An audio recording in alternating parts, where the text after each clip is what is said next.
the key takeaways here of this statement?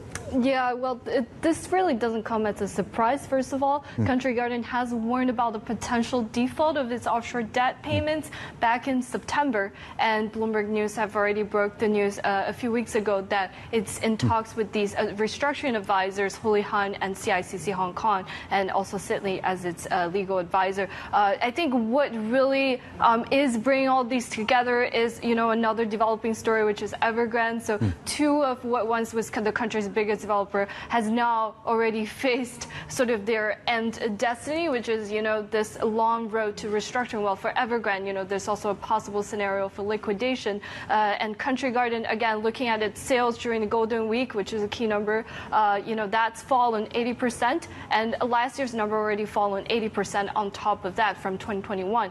So this company is really not getting its projects sold. And I think that reflects to a large extent a massive slump in confidence for Country Garden as a brand and also for the country's housing sector. Yeah, they also made a comment to your point there on their cash position. I'm just looking for that line right now. Well, I look for that as well.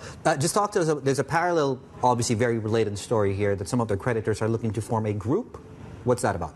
Yeah, so we've seen in previous cases where whenever these potential restructuring happen, some of the biggest creditors would try to gather their power so you would have enough voting power to bargain with the company. So basically the goal is really to reach that 25% key threshold, in which cases you would be able to either agree with or essentially vote against anything that the company is trying to push forward that's not in the interest of the creditors. So the same thing is happening here with Country Garden's creditor. So there will be an ad hoc group, so-called ad hoc group to form, and that would essentially facilitate any further discussion with the company in terms of restructuring plan, in terms of even, trying to push back on some of the proposals the company is trying to push forward.